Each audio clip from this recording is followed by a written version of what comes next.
Greetings and salutations, everybody. This is Team Glen 6. I am Michael Schwahn, and we are going to crack into a box of Mortal Ambition First Edition.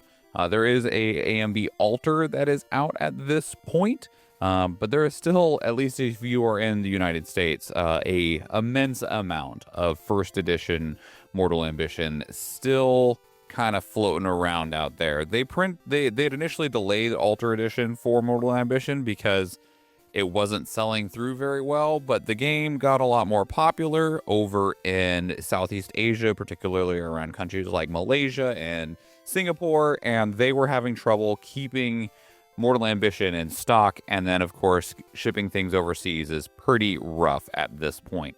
And the solution to that was to print Mortal Ambition Alter, which didn't really do anything for the West, but it did help out places that didn't have stock at that point anymore. So my local game store still has like 60 boxes of Mortal Ambition First Edition. Now, Mortal Ambition, unfortunately, is not a great set to open. It's not that it's unfun to open, it's just that in terms of effective value, it doesn't really exist anymore. Mortal Ambition First Edition is better if you can get it, if you are chasing CSRs. The reason for that is that the CSR hit rate in First Edition is 1 out of every 15 boxes, where if you are opening AMB Alter, the hit rate is 1 out of every 30 boxes. So you have twice the chance to open a CSR, if that technically works out the way that I think it does, in Mortal Ambition in First Edition versus Alter. There is one really, really good CSR in Alter, which is the Everflame staff featuring Dao Chan on it. My brain stalled for a moment because Dao Chan's in Abyssal Heaven, but she is on the Everflame staff CSR that is in AMB Alter. Now, in terms of what you can open of value in AMB First Edition, or either of them that is not a CSR, you're basically looking for 3 visits. That's kind of it. There's a single ultra rare that is worth anything of real value. Beyond 3 visits, with First Edition, it kind of stops there. There's a little bit of value to be found in Heavenly Guide, in Orb of Sealing, and the smallest little chunk in things like Dungeon Guide or Stratagem of Myriad Ice. And that's about where it stops, because even things that used to be worth a little bit, like the legendary horses, Dailu, Red Hair, Juying, they have all fallen very, very hard in price, which is very nice for people that are wanting to get those. And then even things like Fractal of Polar Depths is only used in Genbu at this point, and it used to be like a $15 to $25 super rare, and it's now sitting around the $5 to $7 price, which is great for people that want access to those decks, but it does mean that there is not a huge reason to open Mortal Ambition. Now, to Weebs of the Shore's credit, they did give us a reason to open First Edition specifically. I mentioned the CSRs that are available in this, which are pretty limited to Jin, Kongming, and then a host of other characters like Cao Cao, Zha Hao Dun, and some others. And they do have a redemption program for those CSRs where you can trade 2 CSRs, any of the CSRs, I believe, from Mortal Ambition First Edition. You can take 2 of those and trade them for a CSR, maybe it's a CPR. Difference is very, very minimal, for Fluffy Shopkeep, which is a very popular playable staple in the current competitive environment, which does give you reason to open these boxes. It has turned the value of those CSRs from being about anywhere from $100 and $150 to closer to like $200 to $300, because the value of this Fluffy Shopkeep CSR is sitting around $500 to $600 if you can even find it, because a lot of the people that have been doing the redemptions have been keeping them. Understandably, they are beautiful and they are in short supply because you have to have 2 CSRs to trade over for them. Now, there is only 1 redemption event left, which is going to be at an Ascent in the Oceania region. We've had redemption events in other locations like Los Angeles and I believe in Akihabara. As they've been doing one in each region by my understanding, and there is 1 left. And then after that, the CSRs in Mortal Ambition will probably tank in price, because currently they only have value because they can be traded for something that people actually want. Now, there's a question of, will they hold any value if a lot of them are pulled out of the market? That is yet to be seen. We'll have to wait.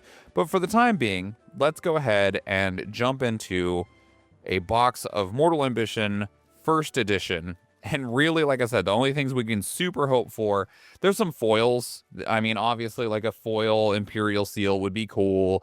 A foil Dungeon Guide, foil Heavenly Guide. Yes.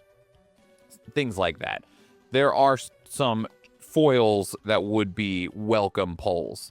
Now, one of the things, though, for Mortal Ambition is not a incredible set when it comes to what it's done for the competitive environment.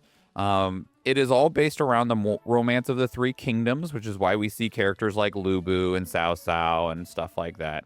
But it's very special to me, and that is because Mortal Ambition was the set that was out when I started Grand Archive.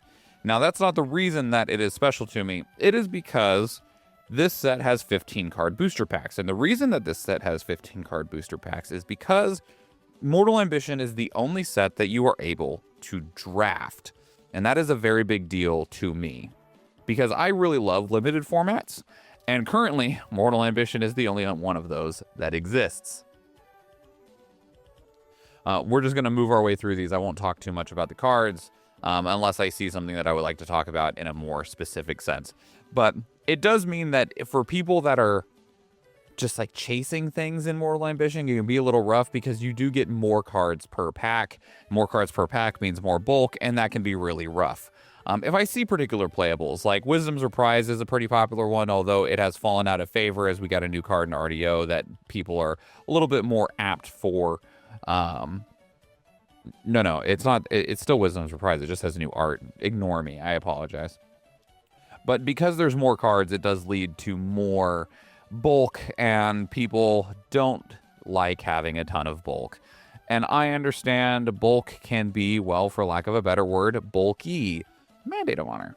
We'll see if... I'm curious if this ever gets a little bit more attention in Pantheon, given that Pantheon influence can get really, really high, and this prevents people from getting more than 8 cards in their influence. But whether that ever actually happens or not is another question. But it does mean, like I said, you get larger quantities of cards, and some people feel that that sucks because you're like, oh man, I already am only seeking just a couple very specific cards, and here I am not finding it. Oh, I forgot to mention something, because there is one other chase card that exists in Mortal Ambition First Edition, and that is the CUR, the Serialized Kongming Fel Eidolon, the level 3. There is a 1 in 72 cases. So that's 1 in every 300 and however many boxes to get one of those. And that would be a really, really good thing to find. But that is the ultimate chase hit, right? Longbows. Bows in general. Probably one of the many big flops about Mortal Ambition. There's 2 mechanics that have just caused people to just really fall away from Mortal Ambition as a set.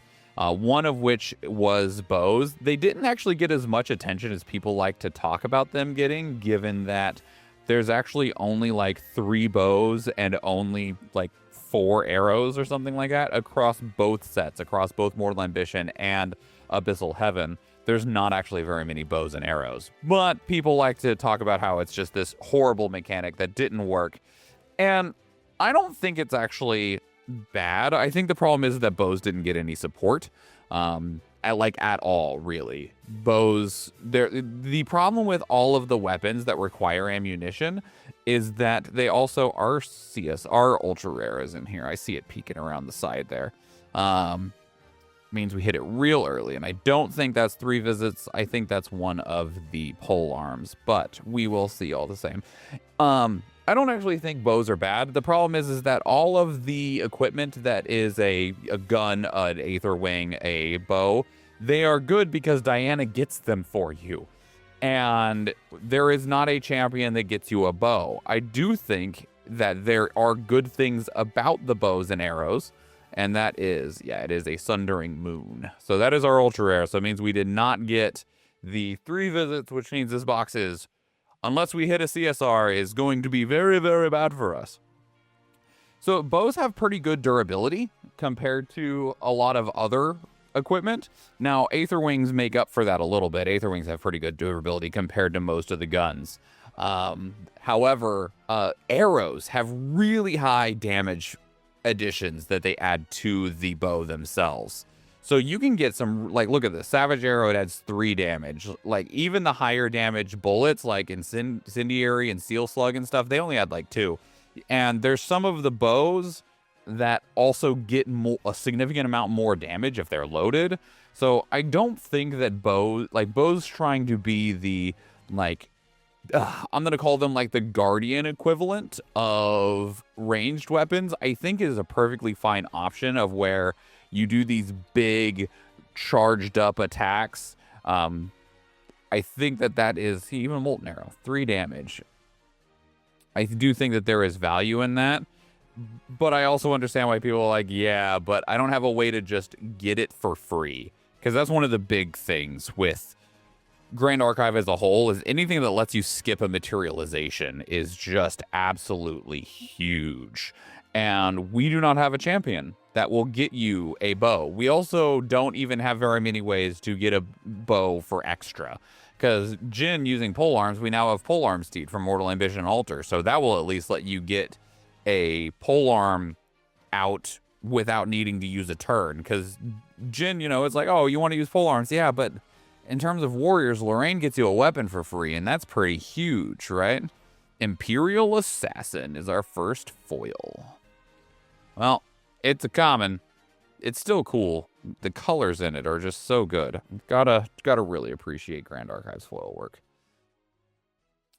And so I do think that if there was, even with the limited options for bows, I do think that if we had a champion that actually said, hey, you should use these, that they would probably get to see a little bit more attention instead of just being hated on nearly as much as they are.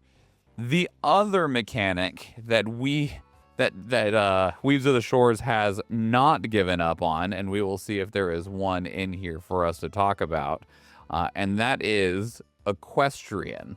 So Equestrian is horses and then cards that care if you have a horse or not.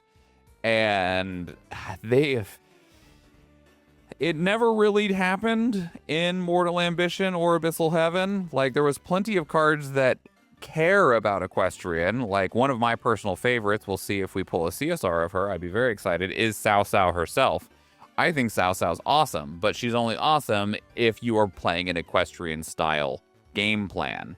And, well, Equestrian is a fragile mechanic because a lot of the cards that care about Equestrian, we'll take this Stolid Vanguard, if you control a horse ally when Stolid Vanguard enters, it gets +2 power until end of turn. So that means you're getting a 2 power, 3/2, which is just mad value.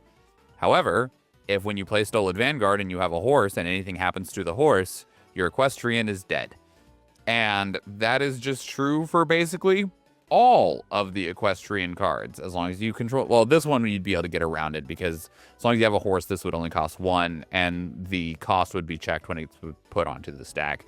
So this one doesn't have that problem. We'll look at some of the other Equestrian cards as we get through these packs.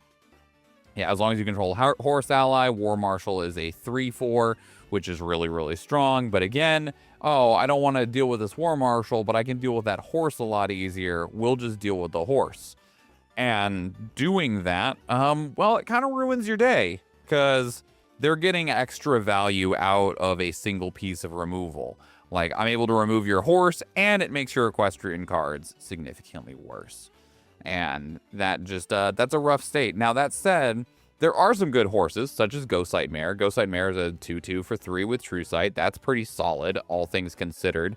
There are some really cool Equestrian cards, but they still have that fragility that really keeps them from being able to shine. However, in Radiant Origins, they printed a ton of, well, I wouldn't say a ton. They printed a very healthy amount of Equestrian support. Some really good horses, some cards that make it easier to play horses. Legendary Saddle lets you play any color horse. Although I do need to say to people, you are taking the wrong approach when you look at Legendary Saddle and things like Spurred Gallop, where it's like, hey, I want to play a horse deck. And they're like, well, you know, just playing a bunch of horses doesn't do anything. It's like, well, you're right, but that's why you're supposed to play the good horses in your wind deck or whatever, or water deck or whatever, because he gets a permanent +1, right? And that's not bad. 3 for a 2/3, that's good value. And then from there, you get the like continued value. So you get easier ways to play your horses, and then you have the equestrian cards to accompany them. We don't have anything that really just is like a something that will just change for whatever creature ally type you have. So like tribal is very limited to cards that specify their tribal. There isn't anything that says like on enter choose an ally type. See, look at this bow. It costs 1, which makes it more expensive, but it has 4 durability, which is a ton for a weapon. It gets +1 on its own without needing to be loaded. And so you have a 2/4 weapon, which is just honkin' if you're a ranger level 2. It's really, really strong while being just completely ignored, and I completely understand that. But we got all this additional horse support in Radiant Origins, and we haven't seen anyone try anything with it yet. I think it's because people are being very safe as we creep up into Nationals and into Worlds and into Ascents and stuff like that, and I completely understand that. But at the same time, I feel like there might be something there. People just have to go look for it. Which we are going to be traveling to Las Vegas for U.S. Nationals and Ascent Vegas. We will be there the entire time, all 3 days. And so we'll see what ultimately we are able to achieve as a team there. Obviously the whole time we've been like memeing about like, oh yeah, time to win U.S. Nationals. I love the positivity. I love the mentality. I will be happy to day 2 either event. That is definitely where I'm sitting currently, is being excited if I achieve either of those things. That said, I did not set myself up for success very well. I am going to be playing Fireburn Dao Chan, which does not have a positive win rate against absolutely anything, but it's the deck I know the best and enjoy the most, and in an uncertain meta, an aggro deck that you're confident in can actually get you pretty far. That said, it's been really, really hard for aggro decks to win in Grand Archive for a little while now. You can consider Water Diana to be an aggro deck, but even then, Water Diana has been unfortunately losing at the very last moment against decks like Jin. So, you know, all's well that it be and stuff. This is Xiao Cao, right? Xiao Cao is on a ton of art. At least I think it's Xiao Cao. It just doesn't always immediately come across as her, because in her official art, she's all surrounded by fire and stuff like that. But I'm pretty sure that's Xiao Cao in all of these assassin style arts. Because there was that sidestep earlier that I paused on that I was like, I'm pretty sure that's Xiao Cao. Speaking of also decent cards, Emergent Dagger, if my camera will focus, is also pretty solid. If you're Assassin level 2, this is a 3/2 weapon. 3/2 is a lot. Like, we rely pretty heavily in Assassin on Assassin's Dagger, but Emergent Dagger is not bad either. And it doesn't cost you a prep counter while having the same actual materialization cost. This is one of the things that makes me sad about Grand Archive, is that 1-for-1 removal like this is just not very heavily supported. This is better because it's fast and will kill most things, but it costs 4, which is just buckets. And that's just very unfortunate, because coming from old Magic times, as long as you control a horse, this has Taunt and Vigor. 4 is a lot, again. Burst Asunder. But at the same time, I'm just like, man, it's so weird for 1-for-1 removal to be as terrible as it is. Now, part of that I also recognize is because Grand Archive is a game where you can use your creatures to remove their creatures, and that makes a huge difference overall. But it is just wild to me how limited some of the removal packages are. But I'm going to talk a little bit more now about draft, because twice now, Weebs of the Shore has had to find a reason for a set to be purchased. The first time was when the game was at its absolute lowest, which was during the release, well, not during the release, shortly after the release of Fractured Crown. And Fractured Crown boxes were going for as low as like $20, $30, just basically worthless, right? And it was looking like the game wasn't going to survive. And they made a redemption event where you could turn in play sets of, I don't know if it was play sets or just master sets, I don't remember, of Fractured Crown. And if you did so, you would get promos, very nice promos, of one of the most playable cards, and still one of the most playable cards, which is Creative Shock. And that's how you got those promos. And so that resulted in people just buying and ripping boxes of Fractured Crown in order to complete sets of it so that they could turn it in and get promos. And that caused a lot of Fractured Crown to be sold through, which, good on them. They found a solution for it. And then we're kind of seeing the same thing right now with this redemption for Mortal Ambition of, hey, rip a bunch of Mortal Ambition boxes, find some CSRs, trade those unplayable CSRs in for playable CSRs. That way we can sell through some product. However, one of the things that I see more is the ability for product on a shelf to not sit there if it is being incentivized to be sold, which one of the incentives that exists is limited. And Mortal Ambition, you can technically draft Dawn of Ashes, don't. Mortal Ambition currently is still the only set that has a draft format. Now, it does require draft packs, so you can't just buy a box and draft it, because by the nature of Grand Archive, you need champions. You need equipment. And there is a little bit more material deck cards in Mortal Ambition, but the draft pack, it gives you the champions that you can run, and they are specific to draft. It gives you some material deck cards that will give you a direction to go. And then you draft the packs the way that you would in Magic the Gathering, which is you open a pack, you pick one, you pass it to the left, you do that until the pack is empty. Rinse and repeat for the second pack going to the right, and then rinse and repeat again, going to the left again. And I've played a lot of Mortal... we have our third foil in here. I've played... Ooh, foil Slice and Dice. That's really good. It's an uncommon, but for an uncommon, this is definitely one of the better ones to get. Slice and Dice is a very heavily played card, and this is a really cool card. Again, though, I would need to take a closer look at Xiao Qiao herself, because I'm so used to her appearing with her fiery red art, but I'm pretty sure this is her. Very, very certain. And she's on a whole lot of the assassin cards in here. Anyway, I've played a whole lot of Mortal Ambition Altered Draft. Hey, Juying, very, very good.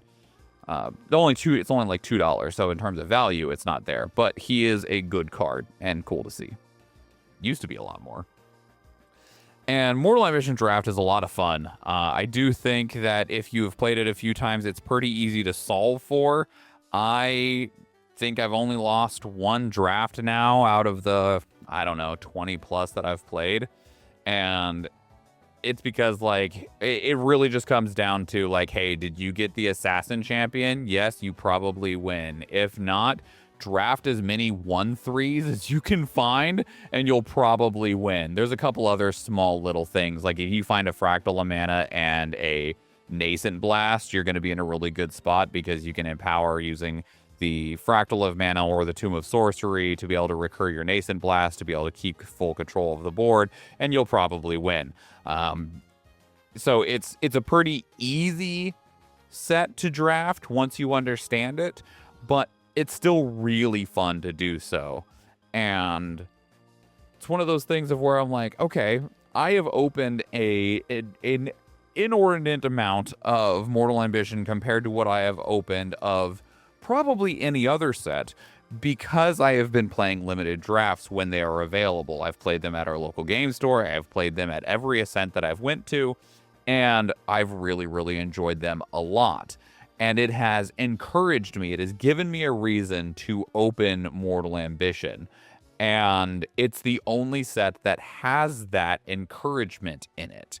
And we have these other sets that are just kind of sitting there that have really, really expensive cards that like are mostly just because nobody's opening the set anymore. We're talking about things like Alchemical Revolution and Mercurial Heart and even Abyssal Heaven. And they're just not draftable because they weren't designed to be drafted. Mortal Ambition is very unique in that it has 15 card booster packs. I think Abyssal Heaven only has 8 cards in each of its booster packs, which is just such a small amount, right? Like, I actually really do not enjoy opening set 2s of each block because of the tiny little pack. It doesn't actually change the effective value of what you're opening, but it just feels like I'm getting less, which, I mean, to go back to the original statement of, well, some people kind of hate how much extra you get from opening a bunch of Mortal Ambition. You get 3 extra cards in each pack compared to, you know, everything else. But focus for me, dog.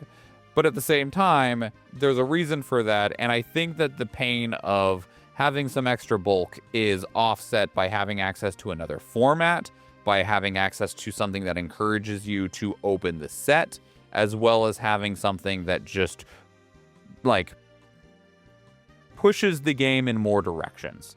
Because that's one of the things that draft does. There are people that love playing limited, and limited opens up product that opens up bulk, and bulk is really good to give to new players. So, you know, that's just one more piece of the puzzle. And I really hope that whether it's with PRD or with one of the other upcoming sets, that we do see the return of draft in some form, because it does encourage just more engagement with the game. I know that as an old Magic head, like, my appreciation, love for draft and limited formats is coming from a place of nostalgia. Now, that said, I've played a lot of Mortal Ambition Draft, and I enjoyed it a lot, and I had very, very few complaints with it. But I also understand that I am enjoying it and appreciating it for retro reasons, not because it is necessarily popular today. But I do think it's something that we need to consider bringing back, because it does, like I said, it sells through product. It keeps product moving off the shelf. Because, like with Dawn of Ashes now, nobody's going to open Dawn of Ashes. Especially Dawn of Ashes Altar. There's only 3 CSRs in it, only one of which is worth anything. They are 1 in every 30 boxes. And the rest of the set is basically worthless. You can find a little bit of money out of a Grand Crusader's ring, and that's it. The rest of the entire set has been completely wiped out effective value-wise by the reprints that are in Radiant Origins. And that's not bad. It makes the cards that are playable more accessible to more of the player base, especially as the player base continues to grow. But it does mean that, like, I think 27 boxes still sitting at my local game store, I'm never touching. Just ever. Like, unless my local game store decides to just, like, sell them for a song, they will sit there forever. Because why would I open Dawn of Ashes if nothing is encouraging me, when instead I could just get Radiant Origins? So that's kind of where we're sitting with Mortal Ambition. Mortal Ambition Altar was also just opened like none, because a whole lot of people that, like, I mean, whole lot of cards, and a whole lot of it was already opened. And so the exclusives in Altar are strangely expensive because they're hard to open. And then on top of that, like, nobody needs anything else out of Mortal Ambition, so they just need the exclusive out of Altar. But if you're going to open Mortal Ambition, why wouldn't you open First Edition, where you have a chance of getting CURs and CSRs that can be exchanged for even better cards? It's a hard sell right now, and I've had this box sitting on my desk for a very, very long time, and yeah, while I've enjoyed looking at these cards, because damn, the art and the presentation and the theming of Mortal Ambition is just, speaking of Xiao Kao, is just absolutely peak. If I think Xiao Kao might be the best card we opened at like $5, maybe the foil Slice and Dice. I do want to go in here and I want to find, yeah, Swerving Spring, and where's a backstep as well? I know, or is it a sidestep? Give me a second. Because while I am on the topic, and I have mentioned it a few times, we will just take a look. Nope, that's another Swerving Spring. Hello? Excuse me while I go through half this box looking for a common.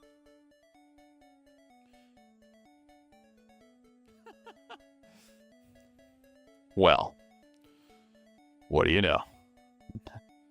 Nope. Oh, no, that's not backstep. We want sidestep.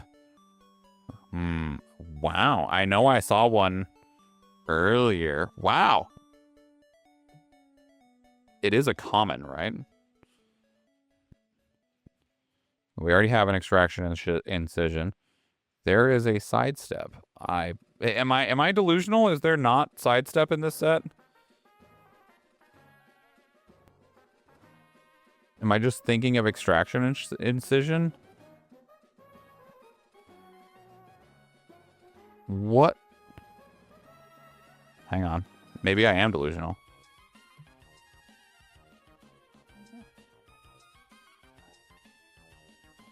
Nope. Wow. It's an uncommon. Is that one? Did we get one sidestep in the entire box? Speaking of problems, getting a single copy of an uncommon in an entire box is crazy work. There might be another one in this stack that I just went by too quickly, but yeah. All right. So this is Xiao Kao, right? We're going to take another quick look while we're on this distraction. So she's very red, right? I mean, she's a fire card. She's in front of a bunch of fire and all that, blah, blah, blah, blah, blah. So here's Xiao Kao. And I am very, very certain that this is also Xiao Kao. Yes, that is absolutely also Xiao Kao. Didn't realize that her gown was that green. Or maybe, is it green? Or is that just a reflection kind of the same way that her... Are these the same art? No. Xiao Kao was done by Julie, I think is what this actually says. And then this was done by Premiere Studio. Okay, so holding Xiao Kao here. Here is Swerving Spring, which that is also absolutely her. Yep, okay. Let me get that Slice and Dice up here, because I am very confident that is also her. Yep, between the hairpiece and the designs on her sleeves, that is also her. And then the extraction incision, that is also her. Okay, so yeah, there's a whole lot of Xiao Kao art, and it just kind of threw me off, because the coloration, she's got a little bit of red here, got some red here as well, got some red here, but it's kind of greenish here. I guess maybe along right here is where that red's hiding at. And then, of course, in her actual card art, she's very, very red. But Xiao Kao is super, super cool. This box, unsurprisingly, was pretty atrocious. But like I said when we were opening, if you don't hit a CSR, if you don't hit the one ultra rare that matters, which is 3 visits, Imperial Seal isn't a terrible hit. It's only like $15, so you're not making your money back on the box with it, and it's just not played. But it's better than this dollar that's sitting right here, right? Like, as cool as Sundering Moon is, it is not anything that matters. Sorry, Jin. Your weapon just doesn't mean anything to anybody. Because unfortunately, nobody cares about Jin very much. Unless they're turboing to Exia to where you can do all the cool blood stuff. They just don't care. So I would say, what is the peak of the peak in this? It is either Xiao Kao or foil Slice and Dice. yeah. Probably the whole box probably works out to maybe $15. Like $5 for the Zhao Cow. I think Sempiternal Sages are $1 or $2. Lube's $1 or $2. This is like $1. This foil slice and dice. This might be like $6, right? So like maybe this, and then like $2 for Zhu Yang. Relic of Dancing Embers is like $1.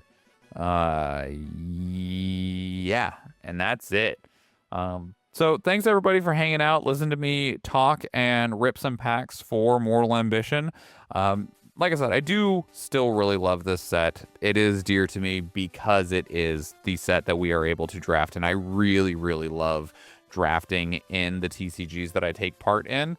And it's a fun draft format, even if I have played it enough that it's just kind of the same now. I do hope that we see a new draft format sometime in the future to where hopefully it can be a little bit more common. People can get engaged with it a little bit more, because they did provide a small amount of draft packs to every store, and every case of Mortal Ambition Alter comes with a set of draft packs. But it's enough to do like one draft, and you have 6 boxes. And if you have 8 people that draft, that goes through one box, because they each need 3 packs. 8 times 3, 24. So you go through one box with 8 people, and I don't even think you get 8 draft packs in the entire thing. So yeah. Anyway, thank you so much everyone for being here. Thank you for watching this. Let me know what else you want us to open. Let us know what else you want us to talk about. Nathan is currently editing the video for the Alchemical Revolution. We do still have both of these to open in regards to both sets, so we'll crack a box. These are first edition Abyssal Heaven, because there isn't an altar set, and then altar version of Mercurial Heart. We were talking about getting a box of Dawn of Ashes or Fractured Crown, but there's just not a reason to do so with the current market for them, outside of it would give us a chance to talk about those sets specifically.